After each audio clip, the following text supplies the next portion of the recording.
জয়গন্ধাপুর রাজ্যের রাজা চিত্রবর্মা ও তার স্ত্রী রানী ময়ূরীমা একে অপরের সাথে সুখে শান্তিতেই থাকত, কিন্তু তাদের একটাই আক্ষেপ ছিল যে তাদের কোনো সন্তানই ছিল না। আর এই নিয়ে রানী ময়ূরীমার মনে ছিল অনেক দুঃখ।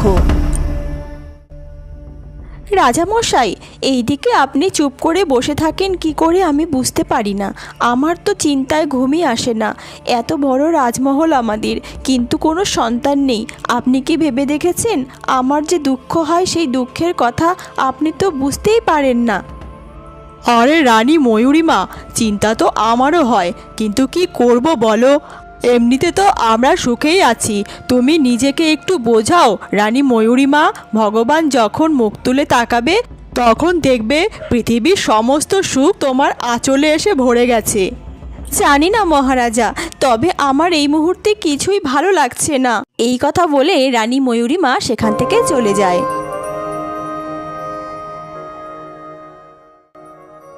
হে ঈশ্বর, কবে আমার কোল আলো করে সন্তান দেবে তুমি? এত বড় রাজপ্রাসাদ, কোনো তো সুখের অভাব নেই, কিন্তু একটা দুঃখ কেনই বা রাখলে? এইভাবেই রানী ময়ূরীমা বাগানে বসে একা একা কাঁদতে থাকে, আর তা দেখে এক পরীর উদয় হয়। রানী ময়ূরীমা, তুমি কেঁদো না, আমি তোমার কষ্টটা বুঝতে পেরেছি। আমি আমার জাদু বলে তোমার গর্ভের সন্তান দিতে পারি, কিন্তু তোমাকে একটা শর্ত মানতে হবে। কি শর্ত পরি? আমি সব শর্ত মানতে রাজি আছি, আমার একটা সন্তান অবশ্যই চাই। তাহলে শোনো ময়ূরীমা, আমি আমার জাদু বলে তোমার গর্ভে সন্তান দিচ্ছি। তোমায় এই সন্তানকে এমনভাবে মানুষ করতে হবে যাতে তার মনে কখনোই অহংকারের জন্ম না হয়।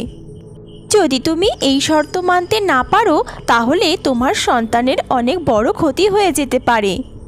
আমি পারবো পরি, আমি পারবো, আমার যে কোনো প্রকারে সন্তান চাই। তবে ঠিক আছে ময়ূরীমা, আজ থেকে 9 মাস পরে তুমি ফুটফুটে পুত্র সন্তানের জন্ম দেবে।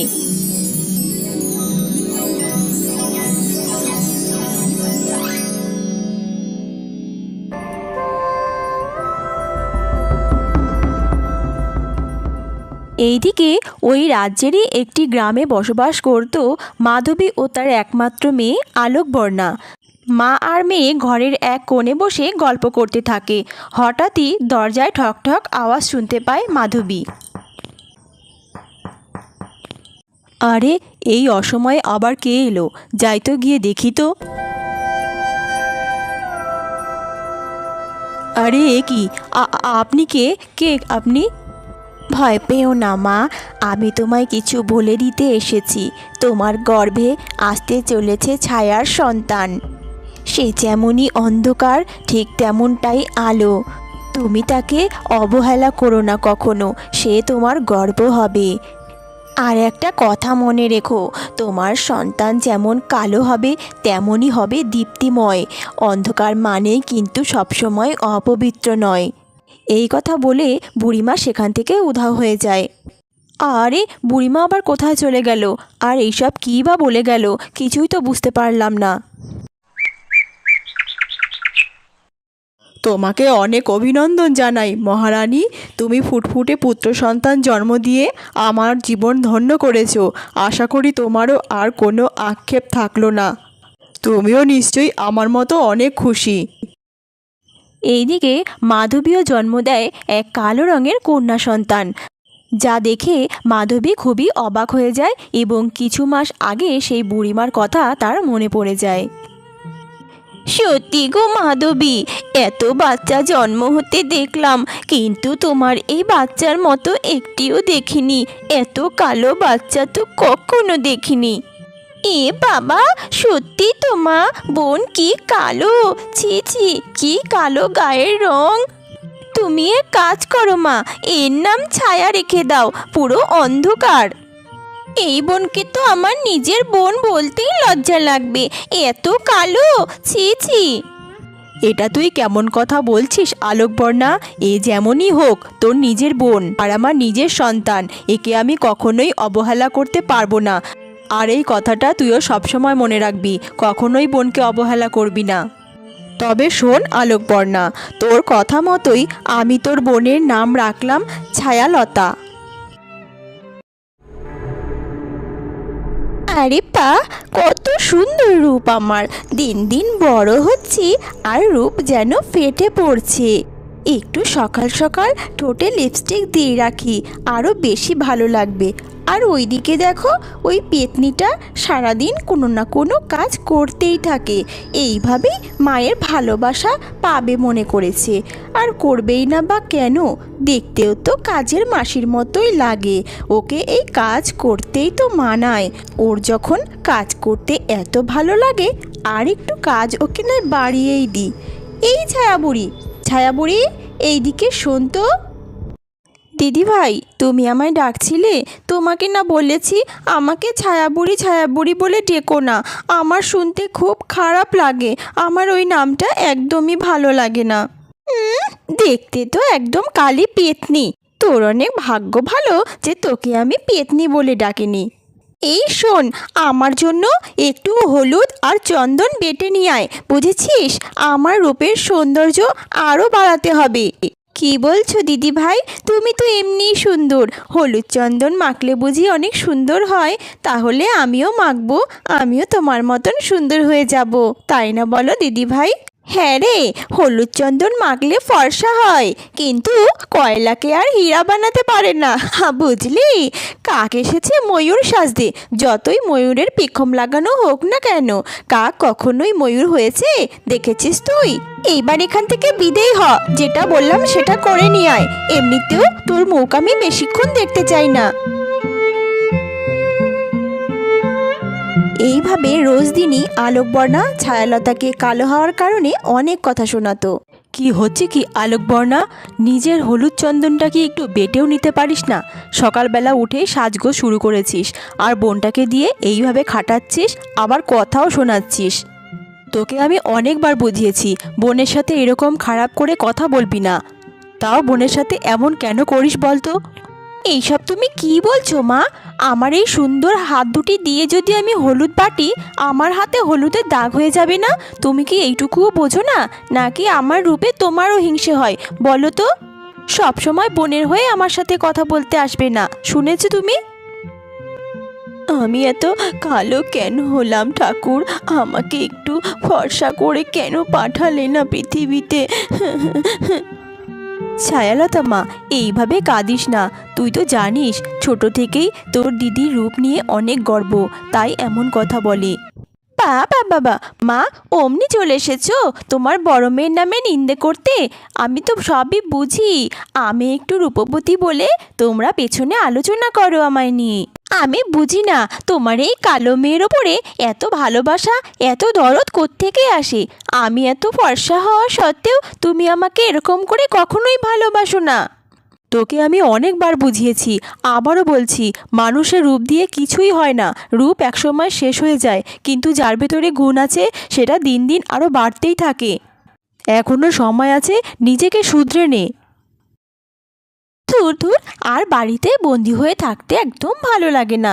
সব সময় মা খালি বোনকেই ভালোবাসে, আমাকে একটুও ভালোই বাসে না। আর আমি এমনিতেই যা সুন্দর, এই সুন্দর রূপ নিয়ে ঘরের মধ্যে থাকলে হয় নাকি? একটু যাই বাইরে থেকে, একটু ঘুরে আসি, সবাই দেখুক আমার রূপ। মা, ও মা, মা! কি হলো আলোকবর্ণা? বাইরে থেকে এত জোরে জোরে চিৎকার শোনা যাচ্ছে, কি হয়েছে? মা শোনো, আমার আর ঘরে থাকতে একদম ভালো লাগছে না। আমি একটু বাইরে পার্কে থেকে ঘুরে আসি, বুঝেছো? আচ্ছা ঠিক আছে, ঘুরতে যাবি যা, কিন্তু একা একা যাবি না। যেখানে যাবি তোর বোনকে সঙ্গে করে নিয়ে যাবি, বুঝেছিস? ধুর ধুর, ভাল লাগে না তো। যেইখানে যাব ওই কালী বুড়িটাকে সঙ্গে করে নিয়ে যেতে হবে।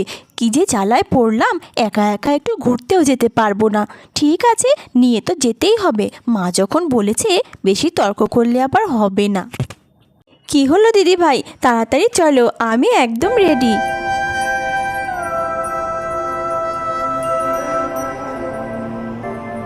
ওই দেখ ছায়া, ওইখানে একটা পার্ক আছে, চল আমরা ওখানে গিয়ে বসি। আরে বাহ, কি সুন্দর পরিবেশটা! কতদিন পর এখানে এলাম। সত্যি দিদি ভাই, আমারও খুব ভালো লাগছে। আমিও একটু বসি এখানে। আরে আরে আরে, তুই এখানে বসলি কেন হতচ্ছাড়ি?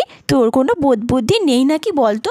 তোকে কতবার বলবো তোর সাথে আমার সাথে মানায় না। তুই আমার চেয়ারে কেন বসেছিস? যা এখান থেকে। আচ্ছা ঠিক আছে দিদিভাই, তুমি রেগে যেও না, আমি নিচে বসছি তাহলে। হ্যাঁ হ্যাঁ, তুই নিচেই বস, তোকে ওইখানেই মানায় আর আমাকে এই চেয়ারে। দুজনাকে এক জায়গায় একদম মানায় না, বুঝলি? তুমি একদম ঠিক বলেছো দিদিভাই, আমি ভুলে গেছিলাম তোমার সাথে আমার সাথে এক জায়গায় একদমই তো মানায় না। ঠিক আছে, আমি নিচেই বসছি, তুমি চেয়ারে বসো, আমার এতেই খুশি। শোন ছায়া, এত ন্যাকা হোস না বুঝলি? তুই আর আমি এক জায়গায় বসলে দুটো লোকে দেখলে কি বলবে বলতো? তুই যদি আমার মতো সুন্দর হতিস তাহলে কোনো ব্যাপার ছিল না, কিন্তু তুই এত কুৎসিত যে দুটো লোকে দেখলে আমাকেই বাজে কথা বলবে। সবাই বলবে এত সুন্দর বোনের এত কুৎসিত বোন হয় কি করে। সুতরাং তুই আমার বোনের পরিচয় দিস না, এখানেই বসে থাক চুপচাপ। আরে এ কি শুনছি আমি? এই মেয়ের তো দেখছি তার রূপ নিয়ে অনেক অহংকার করে, আর তার ছোট বোনকে রূপ নেই বলে অনেক নির্যাতন করে। একে কিছু একটা শিক্ষা দিতেই হবে। আরে এ কি? আমি তো কাঠগুলো কিছুতেই মাথায় তুলতে পারছি না, কিভাবে নিয়ে যাব? কে আছো গো? কে আছো? একটু আমায় সাহায্য করো না। কে আছো? একটু আরে এ কি? ওইখানে একটা বুড়িমা সাহায্য চাইছে, তাড়াতাড়ি যাই তো, দেখি তো তার কি সাহায্য লাগবে। না না, তুই এখানেই থাক, তোরা তো আগ বাড়িয়ে সাহায্য করতে হবে না। আরে কি হয়েছে বুড়িমা? তোমার কি সাহায্য লাগবে বলো, আমি তোমাকে সাহায্য করে দিচ্ছি। আরে মা, তুমি তো দেখছি অনেক ছোট, কিন্তু আমি এই কাঠগুলো মাথায় কিছুতেই তুলতে পারছি না, কিভাবে নিয়ে যাব তা বুঝতে পারছি না। ও আচ্ছা, এই ব্যাপার, ঠিক আছে, আমি তোমাকে কাঠগুলো মাথায় তুলে দিতে পারি, আর তুমি বললে তোমার বাড়ি পর্যন্ত পৌঁছেও দিতে পারি। তুমি বলো কিভাবে সাহায্য করব তোমার। ছি ছি ছায়া, তোর যেমন রুচি তোর জোটেও তেমন মানুষ। তুই দেখতে পাচ্ছিস না এই বুড়িমার গায়ে কত ময়লা? আমার তো কেমন দেখেই গা গিনগিন করছে, ঘেন্না লাগছে, আর তুই কিভাবে ওনার সাথে দাঁড়িয়ে কথা বলছিস? আরে এ তুমি কি কথা বলছো মা? মানুষ কি চিরকাল একরকম থাকে? তুমিও তো একদিন আমার মতো বুড়ি হবে, তখন তোমার এই রূপ কোথায় যাবে বলো তো? তুমি তো দেখছি ওপর থেকেই সুন্দর, ভেতরে তো তোমার মনটা অনেক কুৎসিত। থাক থাক, তোমার নিজের জ্ঞান তোমার নিজের মধ্যেই রাখো, বুঝেছো? আমাকে ওইসব জ্ঞান দিতে এসো না। আমিও জানি আমার রূপ কিভাবে চিরকাল ধরে রাখতে হবে, তোমাকেও তো বোঝাতে হবে না। আরে এ কি দিদিভাই, তোমার সারা শরীরে এত বাজে কুৎসিত লাল লাল দাগ কোথা থেকে এলো? কি কি বললি তুই? আমার গায়ে লাল লাল কুৎসিত দাগ? আরে এ কি? তাই তো, আমার গায়ে এত লাল লাল কি উঠেছে? ছি ছি, এবার আমি কি করব? আর ওই বুড়িমাই বা কোথায় গেল? বুড়িমা নিশ্চয়ই একটা রাক্ষসী ছিল। এই সব কিছুই হয়েছে তোর জন্য, তোকে আমি ছাড়বো না ছায়া, তোকে এর মাসুল গুনতেই হবে। ওই শয়তান ছায়া বুড়ির জন্য আজকে আমার এই অবস্থা। নিশ্চয়ই ও কোনো জাদু করেছে। অপয়া অলক্ষণে মেয়ে একটা, ওর কালো ছায়া শেষে কিনা আমার ওপর পড়লো। তবে আমিও কম চাই না, এমন জায়গায় যাব তোর সর্বনাশ আমি তিলে তিলে করব ছায়া, দেখে নিস।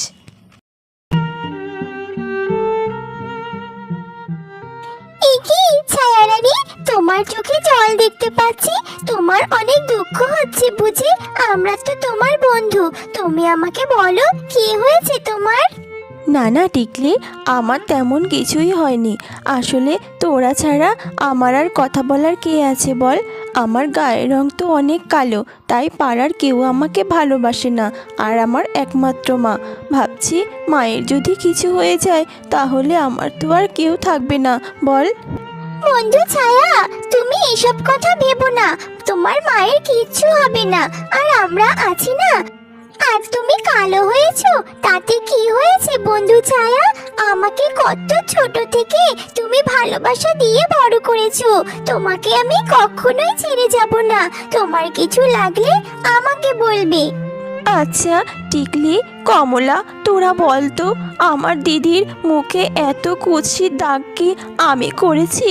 আমাকে বলতো তোরা, আমাকে দেখলে কি তোদের এটা মনে হয়? ও ছায়া রানী, এবার আমি তোমার মনের কষ্ট বুঝতে পেরেছি। এই জন্য তোমার চোখে জল দেখতে পেয়েছি। না না ছায়া, তোমার দিদি তা মনে করতে পারে, কিন্তু আমরা কখনোই তোমাকে তা মনে করি না। তুমি এই কাজ কখনোই করতে পারো না। হ্যাঁ ছায়া, তুমি দুঃখ পেও না। কেউ তোমায় বিশ্বাস করুক বা না করুক, আমরা তোমায় বিশ্বাস করি ছায়া। কি ব্যাপার বলতো ছায়া, পশু পাখিদের সাথে তুই এমনভাবে কথা বলিস যেন ওরা তোর সব কথা বুঝতে পারে, তুইও ওদের কথা সব বুঝতে পারিস। হ্যাঁ মা, আমরা তো একে অপরের কথা সবই বুঝতে পারি, তাই তো কথা বলি আমরা। যাই হোক, তুই খুশি থাকলেই আমি খুশি। আর হ্যাঁ, তোর দিদির কথায় রাগ করিস না। ও তো জানিস আগাগোড়াই ওই রকম, আবার মুখে কী সব উঠেছে, তাই রাগ করে হয়তো তোকে অনেক কথা শুনিয়েছে। আমি এবার যাই, ঠিক আছে? তাড়াতাড়ি বার হয়ে যাই, এখন সবাই ঘরের ভিতর আছি, কেউ দেখতে পাবে না।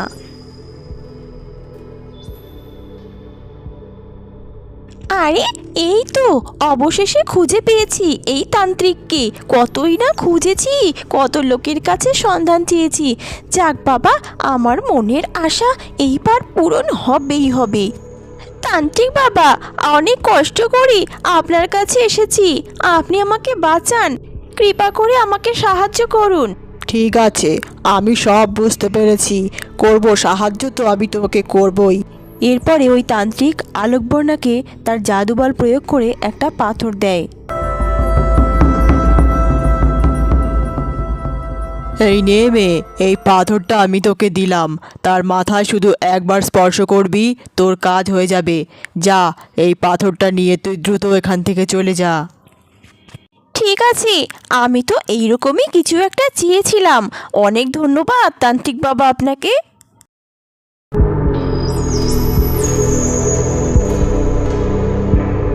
সেনাপতি মশাই, অনেক বছর হয়ে গেছে আমরা জঙ্গলে গিয়ে হরিণ, বাঘ এই সমস্ত শিকার করিনি, তাই মনে মনে ভাবছিলাম এবার একটা কমসে কম হরিণ তো শিকার করতেই হবে। আপনি একদম ঠিক কথা বলেছেন রাজামশাই, তাহলে তো শিকারের জন্য আমাদের এক্ষুনি বার হয়ে যাওয়া উচিত। এটা আমি কি শুনছি পিতা? আপনারা সকলে মিলে জঙ্গলে যাবেন আর নিরীহ পশু পাখিদের হত্যা করবেন? এটা আমি কিছুতেই মেনে নিতে পারবো না। এ তুমি কি কথা বলছো রাজকুমার চিত্রভানু? শিকার করা রাজ পরিবারের একটা গর্ব, এ নিয়ে তো তোমার গর্ববোধ করা উচিত। যে প্রাণ রাজ্যে আশ্রয় নেয় তাকেই হত্যা করা কিসের বীরত্ব আর কিসেরই বা গর্ব পিতা? রাজ্যের সকল প্রাণীকে রক্ষা করাই একমাত্র রাজার কর্তব্য। শুধু মানুষই কি প্রজা পিতা? এই রাজ্যে বসবাসকারী সকল পশু পাখিও তো আপনার প্রজা। তুমি কি বলতে চাইছো কি রাজকুমার? আমি তো কিছুই বুঝতে পারছি না, স্পষ্ট করে বলো। পিতা, আমি বলতে চাইছি রাজার প্রকৃত ধর্ম রক্ষা করা, হত্যা করা হতে পারে না। তাই আমি বলতে চাই রাজ্যের সকল প্রজারা আপনাকে ভালোবাসুক, নাকি ভয় পাক। রাজা মশাই, শুনুন আমার কথা, আমার মনে হয় রাজকুমার ঠিকই বলছে। চলুন, আর কোনো শিকার নয়, আমরা এবার একটু বাগানে ঘুরে আসি। হ্যাঁ রানী, আমিও বুঝতে পেরেছি, তবে তোমরা যাও, ঘুরে এসো, আমার একটু রাজসভায় কাজ আছে। রাজকুমারের এইরূপ আচরণ দেখে রানী ময়ূরীমা মনে মনে অনেক খুশি হয়। আমি পেরেছি পরী, তুমি ঠিক যেমন করে বলেছিলে আমি আমার সন্তানকে ঠিক তেমন করেই লালন পালন করেছি। মা, আমি আমার জাদু বলে তোমার গর্ভে সন্তান দিচ্ছি। তোমায় এই সন্তানকে এমনভাবে মানুষ করতে হবে যাতে তার মনে কখনোই অহংকারের জন্ম না হয়।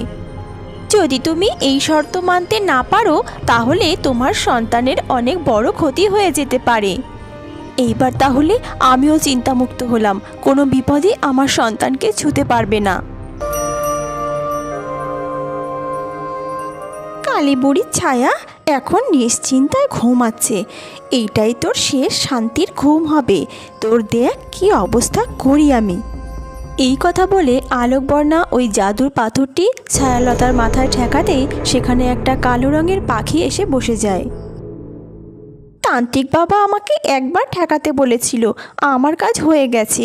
এইবার শুধু দেখব কিভাবে ওর সর্বনাশ হয়। এইবার তুই তিলে তিলে শেষ হবি ছায়া, আর আমি শুধু বসে বসে মজা দেখব। আজ আমি অনেক শান্তি অনুভব করছি, জানি না কেন এক অদ্ভুত শান্তি।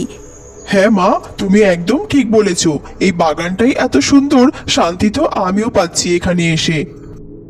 আরে ওইদিকে ফল বাগানের মালি একটা পাখিকে ধরে দাঁড়িয়ে আছে কেন? পাখিটা তো মনে হয় ওড়ার জন্য অনেক ছটফট করছে। ছেড়ে দাও আমাকে, আমি আর এই বাগানের ফল খেতে আসবো না, আমাকে ছেড়ে দাও। এ কি হচ্ছে মালি? তুমি এত সুন্দর পাখিটাকে এইভাবে ধরে রেখেছো কেন? ওকে যেতে দাও, ও তো ওড়ার জন্য অনেক ছটফট করছে দেখছি।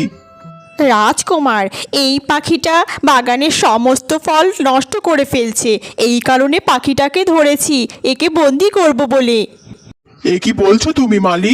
পাখি বাগানের ফল খাবে না তো কে খাবে বলো তো? একবার ওর মুখটার দিকে তাকিয়ে দেখো তো, কত অসহায় হো। এবার দাও পাখিটা আমাকে, আর কখনোই এমন কাজ করো না তুমি। এই অবলা প্রাণীরা কতই না নিষ্পাপ, শুধু শুধু ওদের শাস্তি পেতে হয়। আমি বেঁচে থাকতে আর কখনোই তোমার প্রতি অন্যায় হবে না। আমি তোমাকে মুক্ত করছি পাখি। রাজকুমার, তোমাকে অনেক ধন্যবাদ, তুমি কত ভালো মানুষ। তোমার কথা আমার বন্ধু ছায়ালতাকে অবশ্যই শোনাবো। আমার প্রাণ ফেরানোর জন্য তোমাকে ধন্যবাদ। মা, এই ছায়া, কি হলো কি জানি, প্রত্যেকদিন সকাল সকাল উঠে কত কাজ করে, আজ এখনো দেখা যাচ্ছে না কেন? যাই তো একটু গিয়ে দেখি কি হলো।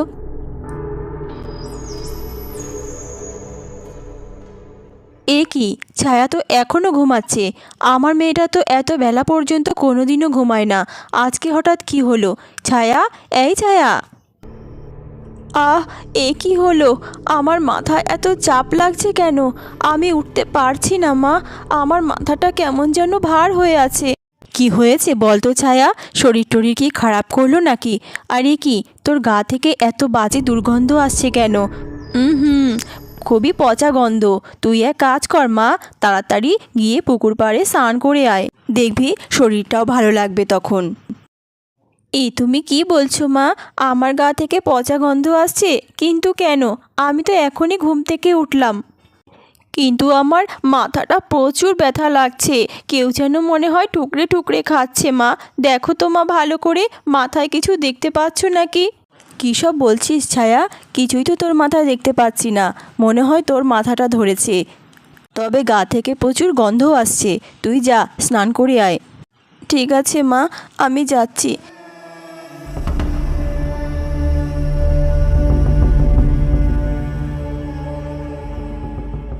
ইস, ছ্যা ছ্যা ছ্যা, তুই আসতেই কি বাজে একটা গন্ধ বেরোচ্ছে ছায়া। এমনিতেই তো তুই দেখতে এত কুৎসিত, তার মধ্যে গায়ে এত গন্ধ। এই জন্যই তো পাড়ার কেউ তোকে ভালোবাসে না, কেউ তোকে পছন্দই করে না। কেন এসেছিস এই পুকুরে? এই পুকুরের জল তো আর কেউ নিতে পারবে না। ছি ছি ছি, কি গন্ধ! তোমরা আমায় এমন করে কেন বলছো বলো তো? আমার গায়ের রং কি আমি নিজে হাতে তৈরি করেছি? এটা তো ভগবানের দান। এছাড়াও আমার গায়ে গন্ধ কিভাবে আসছে সেটা আমি নিজেও জানি না, এই কারণেই তো পুকুরে স্নান করতে এলাম। এইভাবে বলো না তোমরা আমায়।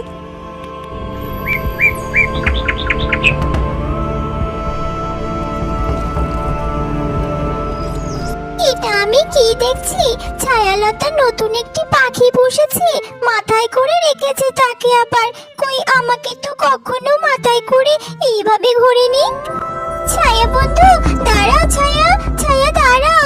এইভাবেই ছায়ালতার পোষা পাখি টিকলি ছায়াকে অনেকবার ডাকলেও ছায়ার কানে তার আওয়াজ আর পৌঁছালো না। তান্ত্রিকের জাদুর কারণে কালো পাখির শয়তানি ছায়া ছায়ালতার মাথায় বসার পর থেকে সে আর টিকলির কোনো আওয়াজই শুনতে পেত না।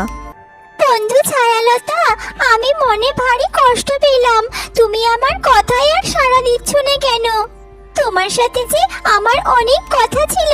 রাজকুমারের গল্প আমি তোমায় শোনাবো ভেবেছিলাম, কিন্তু আমার খুব কষ্ট হচ্ছে। ঠিক আছে বন্ধু, তুমি আমায় ভুলে যেতে পারো, কিন্তু আমি তোমায় কখনোই ভুলবো না। যখন তোমার মনে পড়বে আমার কথা, আমি তখনই আসবো। তার আগে তোমার কাছে আর আসবো না। আমি চলি বন্ধু, তুমি ভালো থেকো।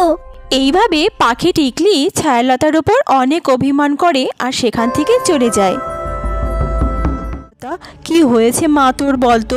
কদিন ধরেই দেখছি একদম কারোর সাথে কোনো কথা বলছিস না। আর তোর টিকলি সেই পাখিটাই বা কোথায় গেল? তাকেও তো আমি দেখছি না। ছায়ালতা, কি হয়েছে বলতো? তোর জন্য আমার ভীষণ চিন্তা হচ্ছে। মা, আমার শরীরটা খুবই খারাপ মা। জানি না আমার কি হয়েছে, কিন্তু আমার শরীরটা খুবই খারাপ লাগছে। আর তুমি কি বলছো? টিকলি? টিকলি কে মা? আমার তো মনে নেই। কিন্তু জানো মা, আমার যেন মনটা কেমন ফাঁকা ফাঁকা লাগে। মনে হয় আমার আগে অনেক বন্ধু ছিল, এখন আমার কেউ নেই, কেউ না। খুব কষ্ট হয় মা, মাথাটা খুব ব্যথা করে। হ্যাঁ, কি বলছিস মা এসব? তোর কি হয়েছে ঠিক করে বল তো। দাঁড়া, আজকে আমি কবিরাজকে ডাকবো। তোর কি টিকলির কথা একদমই মনে নেই? ঠিক আছে, তোর কিছুই মনে করতে হবে না, তুই যা গিয়ে বিশ্রাম কর। আমি আজই কবিরাজকে ডাক পাঠাচ্ছি। ছায়ালতা দিন দিন খুবই অসুস্থ হয়ে যায়, এমনকি খাওয়া দাওয়া সমস্ত কিছু বন্ধ করে দিয়ে খালি বিছানায় পড়ে শুয়ে থাকে। তার মা খুবই চিন্তায় পড়ে যায় আর কবিরাজকে ডাক পাঠায়। মাধবী মা, অনেক ভালো কইরা দেখলাম তোর মাইয়াডারে। শরীরের মধ্যে তেমন কিছুই তো বুঝলাম না, কোনো রোগ বালাইও তেমন নাই, কিন্তু মনটা বড় অস্থির হয়ে আছে রে মা। মনে হয় কেউ যেন শরীরের প্রাণ শক্তি টেনে টেনে বার করে নিচ্ছে। এইরকম তো হওয়ার কথা না। আমি আমার সাধ্য মতো ওষুধ দিয়া গেলাম, যদি কপাল ভালো থাকে এই ওষুধেই কাজ হইব। আর যদি কিছুই না হয় তাহলে মা আমার আর কিছুই করার নাই। ক্ষমা করিস মাধবী, আমি তো শুধুই চেষ্টাই করতে পারি, বাকি সব তো ওপরের মালিকের হাতে। কবিরাজ মশাই, এ আপনি কি বলছেন? আপনি যদি এমন কথা বলেন, আমি আমার মেয়েকে নিয়ে তাহলে কোথায় যাব? কবিরাজের মুখে এই কথা শুনে ছায়ালতার মা খুবই ভেঙে পড়ে। হে ঈশ্বর, আমার মেয়ের কি হলো? কোথায় যাব? কি করলে আমার মেয়ে ঠিক হবে? আমি তো কিছুই বুঝতে পারছি না। হ্যাঁ, মনে পড়েছে, বুড়িমাই পারবে আমার মেয়েকে সুস্থ করে তুলতে। আমার মেয়ের জন্ম তেমন কোনো সাধারণভাবে হয়নি। সেই বুড়িমা আমাকে আশীর্বাদ করেছিল আর অনেক কথাই বলেছিল আমার মেয়ের সম্বন্ধে। নিশ্চয়ই, কিন্তু বুড়িমাকে আমি কোথায় খুঁজে পাবো? নিশ্চয়ই তিনি এই গ্রামেই থাকে, কিন্তু কোথায় খুঁজবো আমি এত রাতে? এইদিকে আমার মেয়ে কোনো সারা শব্দই করছে না। দিন দিন আরও অবনতি হচ্ছে। আমাকে যেই করেই হোক বুড়িমার খোঁজ করতেই হবে। এই কথা ভাবতে ভাবতে মাধবী সেই রাতেই বেরিয়ে পড়ল সেই বুড়িমার খোঁজে। সারা রাত ধরে অনেক খোঁজার পরে অনেক ক্লান্ত আর হতাশাগ্রস্ত হয়ে সে পুকুর পাড়ে বসে কাঁদতে থাকে। কোথায় কোথায় যাব? কোথায় গেলে পাবো সেই বুড়িমাকে? মাথায় আমার কিছুই কাজ করছে না। বুড়িমা, তুমি কোথায়? কেনই বা তুমি সেই দিন এসে আমার মেয়েকে জন্ম দিতে বললে? আর কেনই বা আজ বেঁচে থাকার জন্য ওকে এত লড়াই করতে হচ্ছে? আমি কিছুই বুঝতে পারছি না। এসো বুড়িমা, তুমি কোথায় আছো? আমাকে দেখা দাও। এইভাবে মাধবী অনেক করুণভাবে কাঁদতে কাঁদতে বুড়িমার স্মরণ করতে থাকে। ঠিক তখনই বুড়িমা এসে হাজির হয়। আরে, এই তো বুড়িমা, সারা রাত আপনাকেই তো আমি খুঁজছিলাম বুড়িমা। আপনি দয়া করে আমার মেয়েকে বাঁচান। আমার মেয়েকে তো আমি আর সুস্থ করতে পারছি না। আপনার কাছে আমি আঁচল পেতে ভিক্ষা চাইছি, আমার মেয়েকে বাঁচান। কিছু করুন বুড়িমা, দয়া করুন আমায়। এইভাবে মাধবী বুড়িমার কাছে ছায়ালতার প্রাণ ভিক্ষা চাইতে থাকে। ঠিক তখনই তার চোখের সামনে বুড়িমা এক পরীর রূপ ধারণ করে। মাধবী, শোনো, আমি কোনো সাধারণ বুড়িমা নই, আমি হলাম এক পরী। আর তোমার মেয়ে ছায়ালতার জন্মের পেছনে আমারই হাত ছিল। তবে শোনো মাধবী, তোমার মেয়ে ছায়ালতা এখন অনেক বিপদে আছে, আর তার একমাত্র কারণ হলো তোমার বড় সন্তান আলোকবর্ণা। আলোকবর্ণাই তোমার মেয়ের এই রকম অবস্থা করেছে। তোমার মেয়ে এখন মরণাপন্ন। আলোকবর্ণাই ছায়ালতার দেহ থেকে তার জীবন শক্তি বার করার জন্য এক পৈশাচিক আত্মাকে প্রেরণ করেছে, যার কারণে ধীরে ধীরে ও মৃত্যুবরণ করবে। কি বলছো তুমি এইসব? আর বলো না, দয়া করে আর বলো না। আমি এসব কথা শুনতে পারবো না। আমার মেয়েকে আমি খুবই ভালোবাসি পরি। তাহলে বলো কি উপায় আছে? আমার মেয়েকে আমি যে কোনো প্রকারে বাঁচাতে চাই, তুমি শুধু বলো। তাহলে শোনো মাধবী, আলোকবর্ণার জীবন ফেরাতে হলে ওর প্রয়োজন একটি পাখির। কারণ ছায়ালতার মাথায় বাসা বেঁধেছে এক পৈশাচিক আত্মারূপে এক কাক, যাকে পরাস্ত করতে হলে আমাদের এমন কোনো বিশ্বস্ত পাখিরই দরকার, যে কিনা ছায়ালতাকে ভালোবেসে তাকে সাহায্য করবে। পাখি? কিন্তু আমাদের টিকলি তো কবেই চলে গেছে, সে তো আর আসে না। আর সে ছাড়া বিশ্বস্ত পাখি আর কোথায় পাবো? একমাত্র তো সেই ছিল, ছায়ালতাকে যে মনে প্রাণে ভালোবাসতো পরি। কিন্তু এখন তো সে আর নেই, কোথায় চলে গেছে সেটাও জানি না। সেটা তেমন কোনো সমস্যা নয় মাধবী। আমি আমার জাদুশক্তি দিয়ে সেই পাখিকে একটা বার্তা পাঠাতে পারি।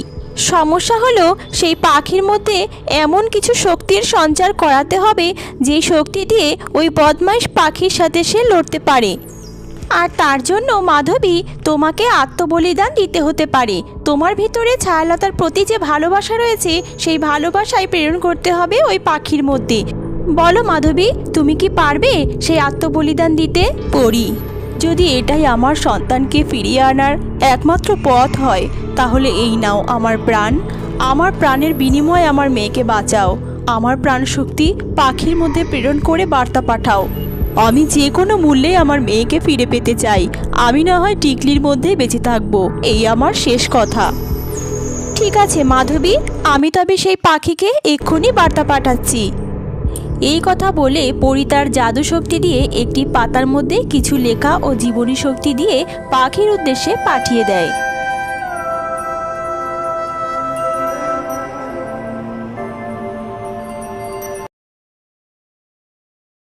পাখি টিকলি সমুদ্রের মাঝে একটা দ্বীপে গাছের ডালে অনেক দুঃখ নিয়ে বসে থাকে। ঠিক তখনই পাতাটি উড়ে গিয়ে তার সামনে পড়তেই কিছু অদৃশ্য শক্তি তার মধ্যে প্রেরণ হয়ে যায়, আর পাতার লেখাটি পাখি পড়তে থাকে।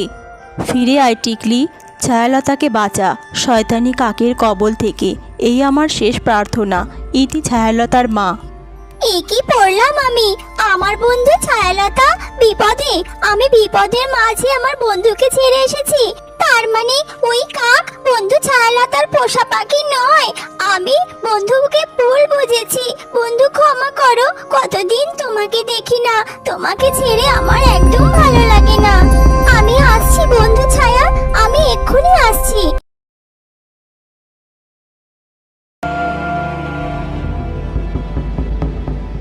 এইদিকে রাজকুমার চিত্রভানু তার কক্ষে জানালা থেকে পেছনে একটি সরোবর দেখতে পায়, আর তার সেখানে স্নান করতে যাওয়ার ভীষণই ইচ্ছে হয়।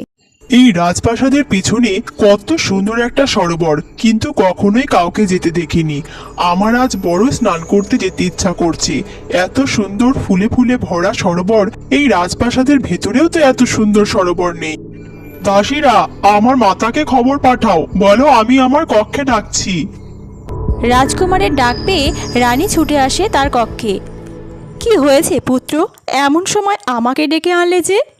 মাতা, আমি আমার ওই জানালা থেকে অনেক দিন ধরে একটা সরোবর দেখতে পাচ্ছি, যেটি আমাদের রাজপ্রাসাদের একদম পেছনে। খুব সুন্দর লাগে আমার দেখতে। আজ আমি ওখানে স্নান করতে যেতে চাই মাতা, তুমি শুধু আদেশ দাও। না না পুত্র, ওইখানে যাওয়ার জন্য আমি তোমাকে আদেশ দিতে পারবো না। আমাদের রাজপরিবারের কেউই ওই সরোবরে যায় না। ওই সরোবর পরিত্যক্ত, তাই আমি তোমাকেও ওখানে কিছুতেই যেতে দিতে পারি না রাজকুমার। কিন্তু কেন মাতা? এমন নিয়ম কেন, সেটা তো আমায় বলো। তার কারণ আমিও জানি না রাজকুমার। অনেক বছর আগে থেকেই এমন নিয়ম, তাই এই নিয়ম তোমাকেও মানতে হবে। না মাতা, আমি এই নিয়ম কিছুতেই মানতে পারবো না। এত সুন্দর সরোবর, ওখানে আমি যাবই স্নান করতে। আর তাছাড়াও ছোট থেকে তুমি আমায় ঘরের মধ্যে বন্দি করেই মানুষ করেছো। এখন আমি বড় হয়েছি, এখন তো আমার স্বাধীনতা আছে সব জায়গায় যাওয়ার। রাজকুমার, তুমি জানো না তোমাকে নিয়ে আমাদের কত চিন্তা। এই রাজবংশের তুমি একমাত্র সন্তান, তাই তোমার কিছু হয়ে যাক সেটা আমরা কখনোই চাই না। তাই তোমাকে এইভাবে মানুষ করেছি। ঠিক আছে, তোমার যখন যাওয়ার এতই ইচ্ছা তবে তুমি একা যেও না, পক্ষীরাজকে সঙ্গে করে নিয়ে যাবে আর তাড়াতাড়ি প্রাসাদে ফিরেও আসবে। কথা দাও তুমি। ঠিক আছে মাতা, তবে তাই হোক। আমি তাড়াতাড়ি ফিরে আসবো আর পক্ষীরাজকে সাথে করেই নিয়ে যাব।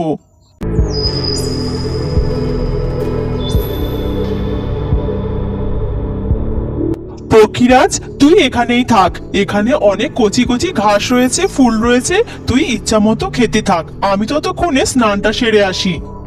ঠিক আছে রাজকুমার, আপনি স্নান করতে যান, আমি এখানেই আপনার অপেক্ষায় থাকবো।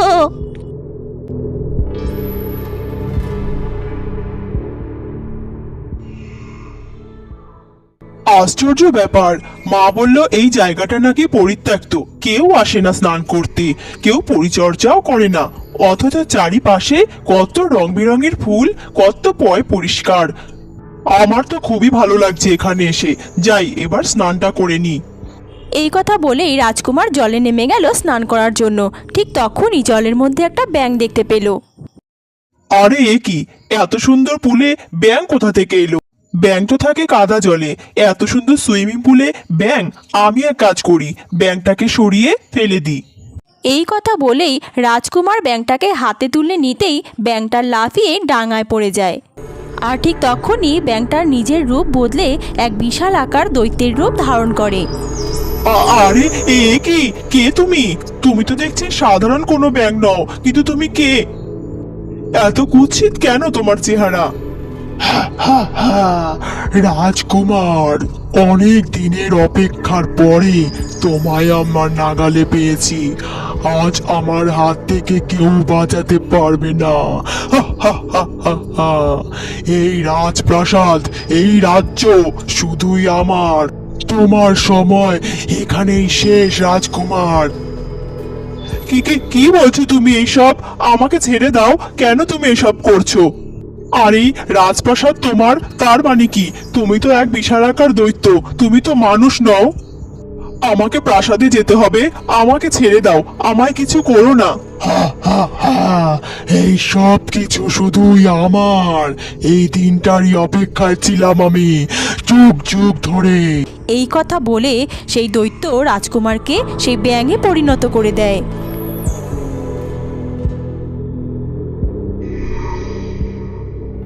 আরে এ কি হয়ে গেল আমার? এবার আমার কি হবে? পক্ষীরাজ, পক্ষীরাজ কোথায় তুমি? বাঁচাও আমায়, বাঁচাও পক্ষীরাজ। আরে রাজকুমার এখনো আসছে না কেন? এতক্ষণ হয়ে গেল, রাজকুমার এখনো ফিরল না। রাজকুমারের কোনো বিপদ হলো না তো? আমি একটু গিয়ে দেখি বরং।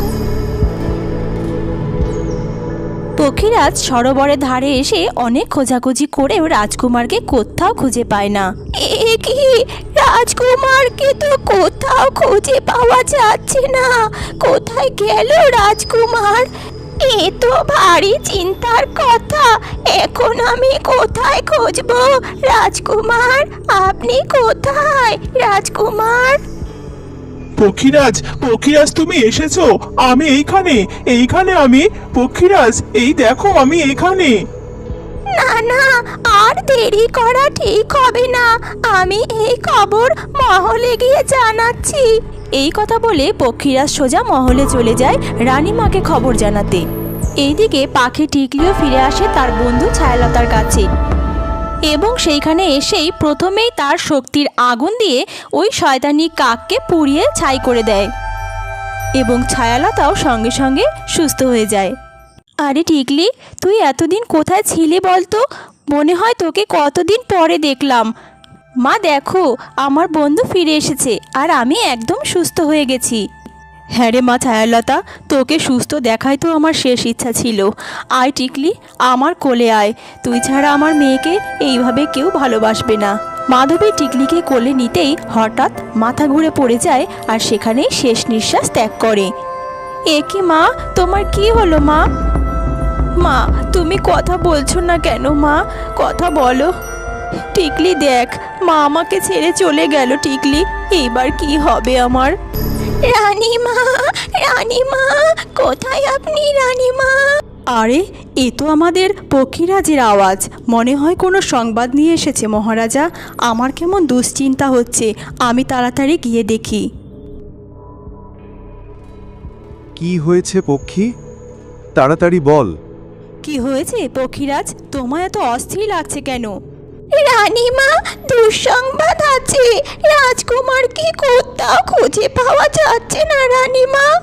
আপনারা আমার সাথে শীঘ্রই চলুন। সে কি পক্ষীরাজ, এটা তুমি কি বলছো? এ তুমি কি কথা বলছো পক্ষীরাজ? আমি ভরসা করে তোমাকে রাজকুমারের সাথে পাঠিয়েছিলাম মহারাজা। এবার আমার কি হবে? রাজকুমারকে কোথায় পাবো আমি? আমাদেরকে আর বেশি দেরি করলে চলবে না, শীঘ্রই সেখানে যেতে হবে। চলো রানী। এরপর পক্ষীরাজ রাজা চিত্রবর্মা আর রানী ময়ূরীমাকে সেই পরিত্যক্ত সরোবরের কাছে নিয়ে আসে যেখানে রাজকুমার স্নান করতে এসেছিলেন, এবং তারা সেখানে এসে অনেক খোঁজাখুঁজি করার পরেও রাজকুমারকে না পেয়ে রানী ময়ূরীমা বসে কাঁদতে থাকেন। রানী ময়ূরী, তুমি এভাবে কাঁদলে রাজকুমার তো আর ফিরে আসবে না। আমাদেরকে আরো খোঁজার চেষ্টা করতে হবে। তোমাকে আগেই খেয়াল রাখার উচিত ছিল। এই সরোবরে রাজপরিবারের কেউ আসে না। তুমি কেন আসতে দিলে বলো তো রাজকুমারকে? সরোবরের পাশে বসে রানী যখন কাঁদতে থাকে, ঠিক তখনই সরোবরের মধ্যে থাকা ব্যাঙটি রানীকে দেখে খুবই আনন্দ পায় আর লাফিয়ে রানীর পাড়ে কাছে চলে আসে। মাতা, মাতা, তুমি এসেছো মাতা। এই যে আমি তোমার রাজকুমার, আমি রাজকুমার মাতা। আমাকে কি চিনতে পারছো না মাতা? দেখো দেখো, আমি ব্যাঙ হয়ে গেছি মাতা। আরে এ কি? ছি, কত বড় একটা ব্যাঙ! একেতেই আমার রাজকুমারকে খুঁজে পাচ্ছি না, তার মধ্যে আমার পায়ের কাছে ব্যাঙ। যা এখান থেকে। মাতা, তুমি আমায় চিনতে পারলে না মাতা? আমি তোমার রাজকুমার মাতা। কিভাবে আমি তোমাকে পরিচয় দেব বলো তো? কোথায় যাব আমি এই সরোবর থেকে? শেষে কিনা তুমি আমায় লাথি মেরে সরিয়ে দিলে। আমি তোমার প্রাণের রাজকুমার মাতা। আমি বুঝতে পেরেছি তোমরা কেউই আমাকে চিনতে পারবে না আর কোনো দিন।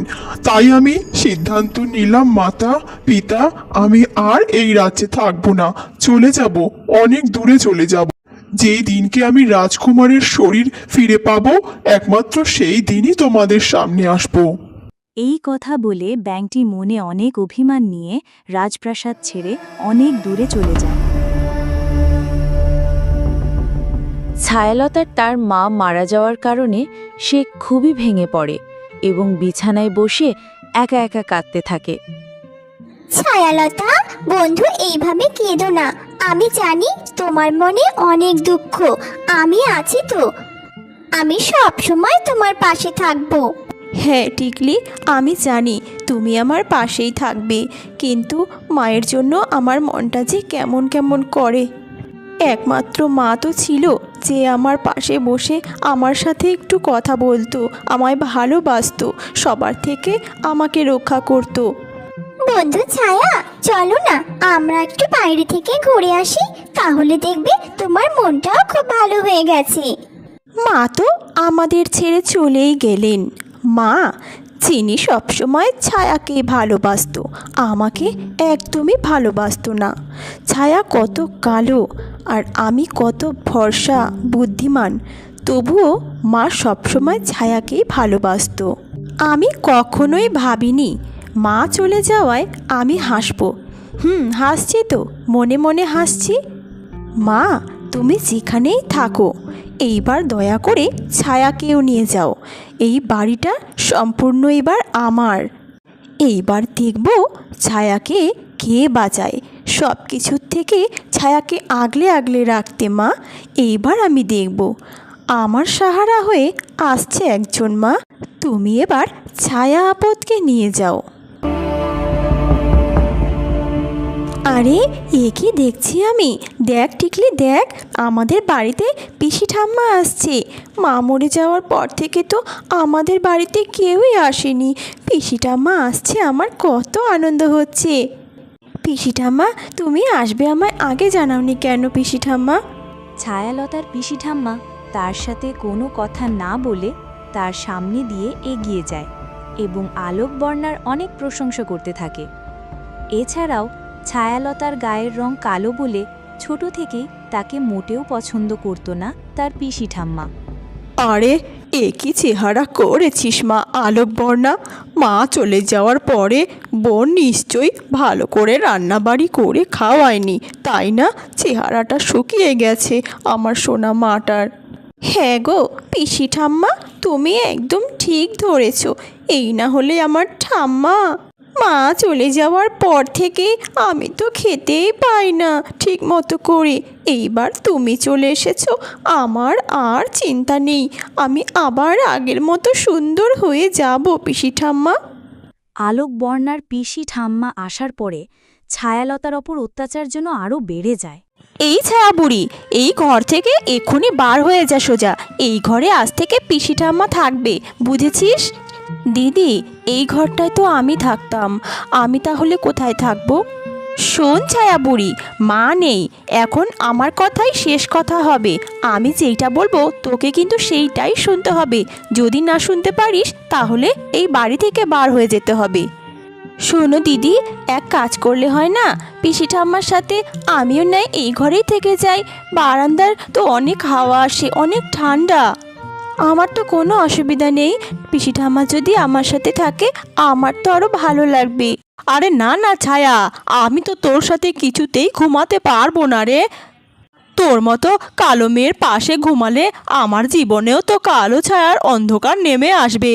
কেন বুঝছিস না বলতো আলোকবর্ণা? তুই বোঝা তোর বোনকে, আমি ওর সাথে কিছুতেই ঘুমাতে পারবো না। হ্যাঁ দেখেছো তো পিসি ঠাম্মা মুখে মুখে কেমন তর্ক করে, এই জন্যই তো ওকে আমি মোটেও চোখে দেখতে পারি না। শোন ছায়া, স্পষ্ট করে বলে দিচ্ছি, আজ থেকে এই ঘরে পিসি ঠাম্মাই ঘুমাবে। তোর যদি এই বাড়িতে থাকতে হয় তবে তুই বারান্দাতেই ঘুমাবি আজ থেকে, আর কোনো কথা নয়। আচ্ছা ঠিক আছে দিদি, তোমরা যখন সবাই মিলে বলছো আমি তাহলে বারান্দাতে গিয়েই ঘুমাচ্ছি। ছায়ালতা দিদি আলোকবর্ণা ও তার পিসি ঠাম্মার আচরণে অনেক দুঃখ পায়। বারান্দায় এসে তার মায়ের কথা ভাবতে ভাবতে ঘুমিয়ে পড়ে। মা, তুমি কোথায় হারিয়ে গেলে? মা, কোথায় হারিয়ে গেলে?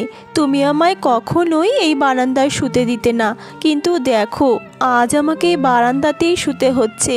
এখন থেকে আমি এখানেই শোবো, তাতে আমার কোনো দুঃখ নেই, কিন্তু তুমি আমায় ছেড়ে চলে গেলে কেন মা? ছায়ালতা, কেন এত দুঃখ পাচ্ছিস মা? মানুষ কি চিরকাল এক জায়গায় থাকে? মানুষকে তো একটা সময় চলে যেতে হয়। কেন এত দুঃখ পাচ্ছিস? আমি সব সময় তোর সাথেই থাকবো। তবে শোন মা, তোকে একটা কথা আমি বলে রাখি, আলোকবর্ণার থেকে একটু সাবধানে থাকবি। দিন দিন আলোকবর্ণার রূপ পরিবর্তন হচ্ছে, ও নিজের স্বার্থের জন্য সব কিছু করতে পারে। তোর চিন্তা নেই, আমি পাখি টিকলির মধ্যেই থাকবো। তুই পাখি টিকলির মধ্যে আমাকে খুঁজে পাবি। মা, মা তুমি এসেছো? মা, তুমি ছাড়া আমাকে কেউ ভালোবাসে না। আর কি বলছো তুমি?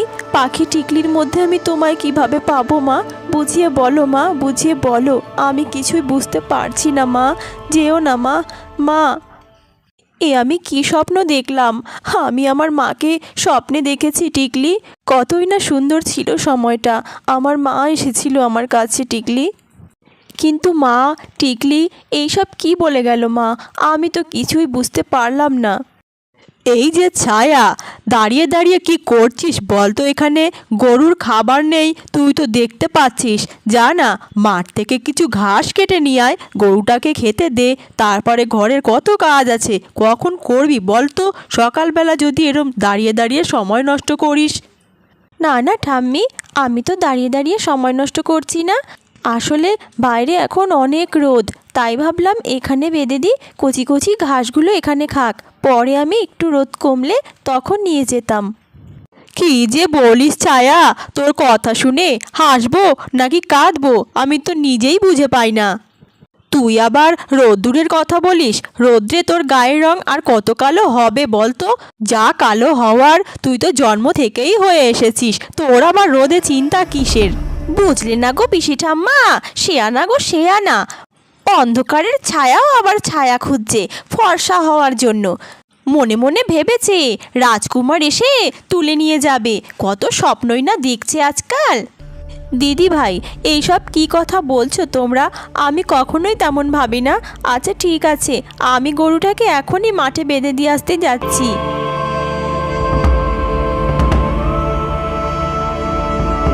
কমলা, এই গাছটার নিচে তুই থাক। এখানে অনেক কচি কচি ঘাস রয়েছে, ওপরে ছায়াও রয়েছে, তোর কোনো অসুবিধা হবে না। আমি একটু ছায়ালতার মনটা একদম ভালো ছিল না, তাই সে পুকুরের ঘাটে গিয়ে বসে নিজের মতো একটু সময় কাটাবে বলে। তখনই পুকুর ঘাটে সিঁড়িতে সে একটি বড় দেখে ব্যাঙ দেখতে পায়। পিসি ঠাম্মিকে আসতে দেখে আমি কতই না আনন্দ পেয়েছিলাম। ভেবেছিলাম এইবার একটু দুঃখটা কমবে, কিন্তু পিসি ঠাম্মা তো আমাকে একদমই ভালোবাসতে চায় না, আমাকে সহ্যই করতে পারে না। মা, এইভাবেই ছায়ালতা দুঃখের কথা বলতে বলতে কান্না করতে থাকে, আর সমস্ত কথা ওই ব্যাঙটি শুনতে থাকে। আরে কি হয়েছে তোমার? তুমি কাঁদছো কেন? কে তুমি? এইভাবে মাকে মনে করে কাঁদছো কেন? তোমারও বুঝি মাকে নিয়েই দুঃখ? কেঁদো না তুমি এইভাবে। আরে এটা আমি কি দেখছি? তুমি তো সাধারণ একটা ব্যাঙ, তাহলে আমার কথা তুমি কিভাবে শুনতে পেলে? আর তুমি মানুষের মতো কথা কিভাবে বলছো? আসলে আমি ব্যাঙ হতে পারি, কিন্তু আমি একজন। কে তুমি? তুমি একজন কে? বলো বলো ব্যাঙ। ব্যাঙ রাজকুমার তখন নিজের পরিচয় দিতে গিয়েও দিল না। তখন তার মনে পড়ে গেল যে তার ব্যাঙ রূপে তার মাও তাকে চিনতে পারেনি। যখন তখন এই পরিচয় আর সে কাউকে কখনোই দেবে না। আরে আশ্চর্য ব্যাপার, তুমি আমার কথা বুঝতে পেরেছো? এই প্রথম কোনো মানুষ আমার কথা বুঝতে পেরেছে। আমার যে কি আনন্দ হচ্ছে! আমার কথা যদি আমার মা বুঝতে পারতো তাহলে আমার এই অবস্থা হতো না, জানো না। মানে তুমি বলছিলে তোমার মা নাকি তোমায় ছেড়ে চলে গেছে, তাই তোমার কথা বলার কেউ নেই। দেখো, আমারও কথা বলার কেউই নেই। তাহলে কি তুমি আমার বন্ধু হবে? তুমি কি মাঝে মাঝে এসে আমার সাথে গল্প করবে? তুমি একদম ঠিক শুনেছ, আর আমি তোমার বন্ধু অবশ্যই হব। তুমি তো কত মিষ্টি একটা ব্যাঙ। চলো, আমি তোমাকে আমার বাড়ি নিয়ে যাচ্ছি, কেননা আমি বাড়ি থেকে বেশি একটা বেরোতে পারি না। তোমার সাথে এসে এসে গল্প করার আমার সময়ই হবে না। তার থেকে বরং তুমি আমার বাড়িতেই থাকবে, সব সময় তোমার সাথে ইচ্ছে হলেই কথা বলতে পারবো। ছায়ালতা ব্যাঙকে এই কথা বলে আদর করে। সে তাকে তার বাড়িতে নিয়ে আসে। আর ছায়ালতার হাতে বড় একটা ব্যাঙ দেখতে পেয়ে তার পিসি ঠাম্মা অনেক বকাবকি করতে থাকে। ছ্যা ছ্যা ছ্যা, এ কি করেছিস ছায়া? হাতে করে একটা ব্যাঙ কেন নিয়ে এসেছিস? তোর তো দেখছি যেমন গায়ের রং, রুচিটাও ঠিক তেমনই ছায়া। শিগগিরই ব্যাঙটা ফেলে সাবান দিয়ে স্নান করে নে, তারপরে গিয়ে রান্নাটা বসা, বুঝেছিস? যত সব ন্যাকামো, কত যে দেখবো ওই কালো মেয়ের ন্যাকামো। বন্ধু ব্যাঙ, তুমি এখানে চুপটি করে এখন বসো তো। ঠাম্মি আমাকে অনেক বকাবকি করছে, তাড়াতাড়ি রান্নাবান্না সেরে নি, তারপরে তোমাকে আমি আমার ঘরে নিয়ে যাব, কেমন? আচ্ছা, তোমার নাম বুঝি ছায়া? যেমন তোমার নাম তেমনই তুমি শান্ত স্নিগ্ধ। আচ্ছা, তুমি আমাকে ছুঁড়ে ফেলবে না? আমার জন্য তোমাকে কত বকা শুনতে হচ্ছে ঠাম্মির কাছে। কি বলছো বন্ধু? আমি তোমাকে বন্ধু হিসাবে গ্রহণ করেছি, তোমাকে ছুঁড়ে ফেলবো কিভাবে? যে যাই বলুক, তুমি আমার বন্ধু হয়ে থাকবে। সত্যি বন্ধু ছায়া, তুমি এত ভালো কিভাবে বলো তো? তোমার মতো এত ভালো মানুষ আমি আমার জীবনে তো কখনোই দেখিনি। তুমি সত্যি বলছো ব্যাঙ বন্ধু? সত্যি কথা বলতে, মা ছাড়াই পৃথিবীতে আমাকে এইভাবে কেউই ভালো বলেনি। তুমি বললে আমার খুব ভালো লেগেছে। তবে আমি এখন যাই, আমরা আবার অনেক গল্প করব, ঠিক আছে? এই কথা বলে ছায়ালতা সেখান থেকে উঠে চলে যায়। তাহলে বন্ধুরা, ছায়ালতা কি ব্যাঙের আসল পরিচয় জানতে পারবে? আর ব্যাঙ রাজকুমার কি তার আসল জীবনে ফিরতে পারবে? এই সব কিছু দেখতে পাবে পরের পর্বে, আর তার জন্য চ্যানেলটি অবশ্যই সাবস্ক্রাইব করে রাখো। রানীমা রাজপুত্রকে হারিয়ে অনেক ভেঙে পড়ে, মেঝেতে বসে একা একা কাঁদতে থাকে। ঠিক তখনই রাজামশাই কক্ষে আসে ও রানীমাকে সান্ত্বনা দেয়। রানী ময়ূরীমা, তুমি চিন্তা করো না, এইভাবে ভেঙে পড়ো না। রানী ময়ূরীমা, আমি চেষ্টা করছি, আমি আজই যাব ঋষি মহারাজের কাছে। ওই পরিত্যক্ত সরোবর সম্পর্কে জেনে আসব। আর কিভাবে আমাদের রাজকুমারকে পাওয়া যাবে সেটা উনি ছাড়া কেউই ভালো বলতে পারবে না। যে করেই হোক রাজকুমারকে ফিরে আসতেই হবে। তুমি শুধু নিজেকে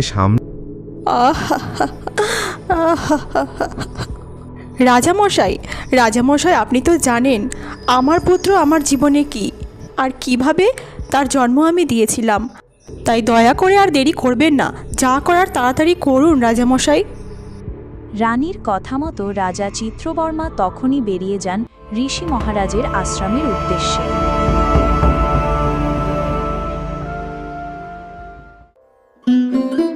প্রণাম নেবেন ঋষি বংশীধর মহারাজ। অনেক বিপদে পড়ে আপনার কাছে ছুটে এসেছি। আপনিই পারবেন এই বিপদ থেকে আমাদের উদ্ধার করতে। কি হয়েছে রাজা চিত্রবর্মা? আপনাকে এত উদাস লাগছে কেন? আমার হৃদয় আজ শূন্য। রানী মহলে পুত্র শোকে ভেঙে পড়েছে। এই রাজ্য, সিংহাসন সবই অর্থহীন। কি হলো ঋষি মহারাজ? এসব শুনেও আপনি এত শান্ত কেন? আমার পুত্র কি বেঁচে আছে নাকি হারিয়ে গেছে চিরতরে? বলুন ঋষি মহারাজ, চুপচাপ থাকবেন না, দয়া করে বলুন। রাজন, তুমি কি জানো এই ফুল গাছটি কাল রাতে ঝড়ে মাথার ফুলটি ঝরে পড়েছিল, কিন্তু আজ সকালে সেই একই ডালে আবার কুড়িয়ে এসেছে। কিন্তু ঝরে যাওয়া ফুল তো আর ফেরে না। কিন্তু প্রকৃতি তার রূপ বদলে আবার ফিরে আসে। ঠিক তেমনি রাজপুত্র ঝরে যায়নি, কেবল রূপ বদলেছে। সে মৃত্যুর অতলে নয়, কেবল এক অভিশাপের ফাঁদে পড়ে এখন সে মানুষের নয়, বরং এক অতি নগণ্য প্রাণীর শরীরে আটকে আছে। কি বলছেন ঋষি মহারাজ? তাহলে এখন উপায় কি? কিভাবে ফিরবে আমার কুমার চিত্রভানু? বলুন, বলুন বেশি মহারাজ। উপায় তো আমার জানা নেই রাজন। তার জন্যে এক মহাযজ্ঞের আয়োজন করতে হবে, তাকে আহ্বান জানাতে হবে। সেই বলতে পারবে এর থেকে মুক্তির উপায় কি। ঠিক আছে ঋষিবর, যত শীঘ্রই হোক আপনি মহাযজ্ঞের আয়োজন করুন। জানুন রাজকুমার কিভাবে আমাদের মাঝে ফিরে আসবে। যেমন ভাবনা ঠিক তেমন কাজ।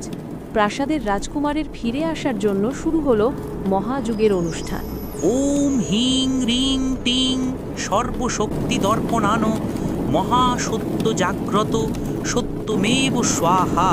ওম হিং রিং ঋষি মহারাজদের মন্ত্র উচ্চারণের সাথে সাথেই অগ্নিশিখায় এক দর্পণের মাধ্যমে দেখা গেল কি ঘটেছিল রাজকুমারের সাথে, এবং তা দেখা মাত্রই রানীর মনে পড়ে গেল পূর্বের কথা।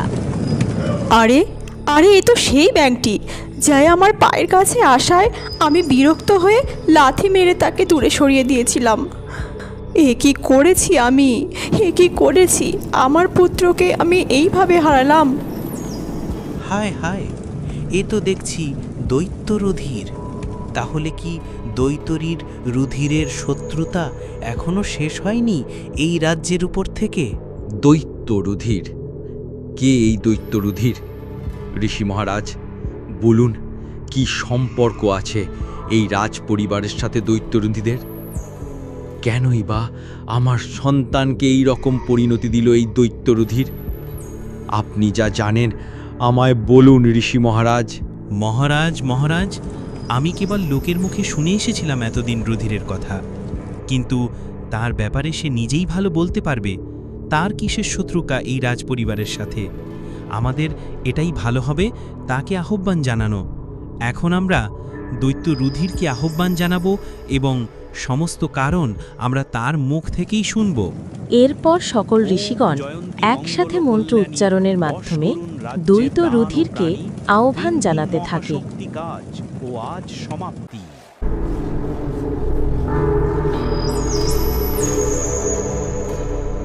দৈত্য রুধির, তোমার সাথে এই রাজ্যের কিছু শত্রুতা ছিল যা তুমি নিজেই তৈরি করেছিলে। তা তুমি আজও মিটিয়ে নাওনি কেন? দৈত্য হয়ে এই রাজ্যেই রয়ে গেছো কি কারণে? রাজকুমারকে তুমি ব্যাঙে পরিণত করেছো কেন? আজ তোমাকে সকল প্রশ্নের জবাব দিতে হবে।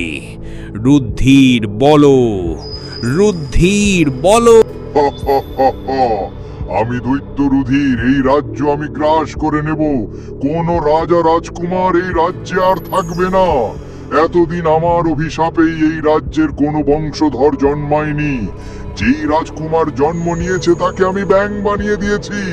এখন সে ব্যাঙের দেহে আটকে থাকবে। ধীরে ধীরে এই রাজ্য ভেঙে পড়বে। এটাই আমার প্রতি অন্যায়ের প্রতিশোধ হবে। আমার প্রতি এই বংশ যে অন্যায় করেছে তার মাসুল সারা জীবন ভুগতে হবে।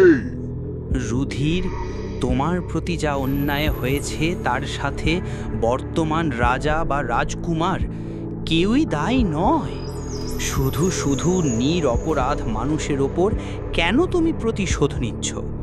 যারা তোমার সাথে অন্যায় করেছিল তারা কেউই বেঁচে নেই। তাহলে কিসের এই প্রতিশোধ? তাদের ওপরেই তুমি প্রতিশোধ নিচ্ছ যারা কেউ কোনো অন্যায় করেনি। অন্যায়? অন্যায় তো আমার সাথে হয়েছিল। বিনা অপরাধে আমায় শাস্তি ভুগতে হয়েছিল বংশীধর। তখন কেউ বিচার করেনি আমার হয়ে, তাই আজ আমার এই পরিণতি। আমার অভিশাপে এই বংশ নিঃসন্তান থাকবে। এরপরে দৈত্য রুধির তার সাথে ঘটে যাওয়া ঘটনাগুলি সবার সামনে বলতে থাকে। কাল আগেই রুধির ছিলেন এই বংশের রাজা চিত্রচন্দ্রের প্রধান জাদুকর। রাজা চিত্রচন্দ্র রুধিরকে অনেক ভালোবাসতেন, আর সেই ভালোবাসা অনেকেরই ছিল চক্ষুশূল। কারণ রাজা চিত্রচন্দ্র মণিমুক্তায় ভরা রাজকোষাগরের মূল চাবি তার কাছেই রাখতেন। আর একদিন সেই কোষাগরের সবচেয়ে অমূল্য রত্ন নীলমণি চুরি হয়ে যায়, আর সেই দোষ পরে গিয়ে রুধিরের। আর রাজা তার অমূল্য রত্ন চুরি হয়ে যাওয়ায় ভীষণ চিন্তিত হয়ে পড়ে। মহারাজ, চিন্তিত হবেন না, এটা তো সাধারণ ব্যাপার। মহারাজ, কোষাগারের অমূল্য রত্ন নীলমণি এই রুধিরে ছাড়া আর কেউ চুরি করেনি। কারণ কোষাগারের চাবি তার কাছেই থাকে, আর সে বড় জাদুকর। জাদু করে আপনার সিংহাসন দখল করার ধান্দা ছাড়া আর কি হতে পারে বলুন? না না মন্ত্রীমশাই, না, এই আপনি কি বলছেন? হ্যাঁ, আমি মানছি কোষাগারের চাবি আমার কাছেই থাকে, তাই বলে নীলমণি রত্ন আমি চুরি করিনি। মহারাজ, দয়া করে এই রকম অপবাদ আমাকে দেবেন না। নীলমণি চুরির ব্যাপারে আমি কিছুই জানি না মহারাজ। রীতি, চুপ করো তুমি। অনেক ভরসা করেছিলাম তোমায় আমি। অনেকেই অনেক কথা বলতো আমায় তোমার সম্পর্কে, আমি কিছুই বিশ্বাস করিনি। অনেক বড় একটা জায়গা দিয়েছিলাম তোমায় আমি। ভুল করেছি আমি, ভুল। এখন তো দেখছি বাঁদরের গলায় মুক্তোর মালা ঝোলানো আমার মোটেই উচিত হয়নি। শেষে কিনা তুমি আমার বিশ্বাস ভঙ্গ করলে। বিশ্বাসঘাতক রুধির, বেরিয়ে যাও আমার চোখের সামনে থেকে। এই রাজ্যে আমি তোমার ছায়া পর্যন্ত দেখতে চাই না। না না মহারাজ, না, এইভাবে বলবেন না। দয়া করে আমাকে বিশ্বাস করুন। আমি যে চুরি করিনি তা প্রমাণ করার জন্য কয়েকটা সময় দিন আমাকে মহারাজ। আমি প্রমাণ করবই যে আমি চুরি করিনি। মহারাজ, বিশ্বাস করুন। বিশ্বাসঘাতক কোথাকার! আমি তোকে রাজ্যচ্যুত করলাম। মহারাজ, মহারাজ, আমার সাথে অন্যায় করা হচ্ছে। সত্য মিথ্যা প্রকাশের কোনো সুযোগ আমায় দিলেন না।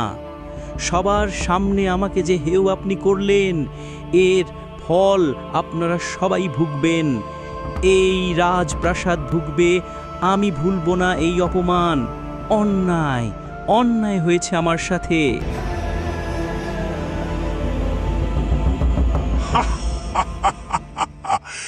এরপরে অনেক সাধনার পরে আমি নিজেকে দৈত্যে রূপান্তর করেছি বংশীধর।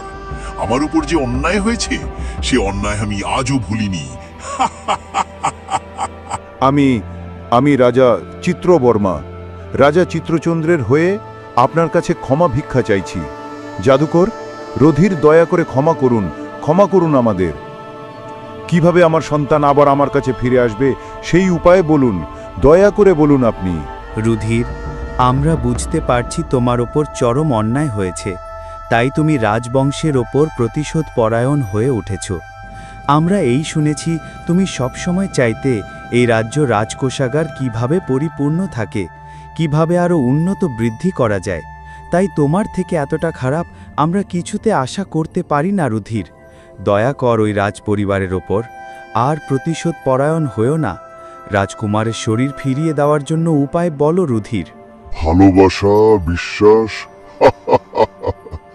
রক্তের সম্পর্ক ছাড়া রাজকুমার যদি তার ওই ব্যাং রূপেই কারো পবিত্র ভালোবাসা ও বিশ্বাস অর্জন করতে পারে, তাহলেই সে আবার তার রূপ ফিরে পাবে।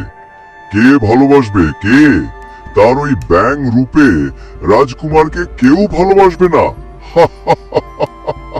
এই কথা বলে দৈত্য রুদ্ধির সেখান থেকে চলে যায়।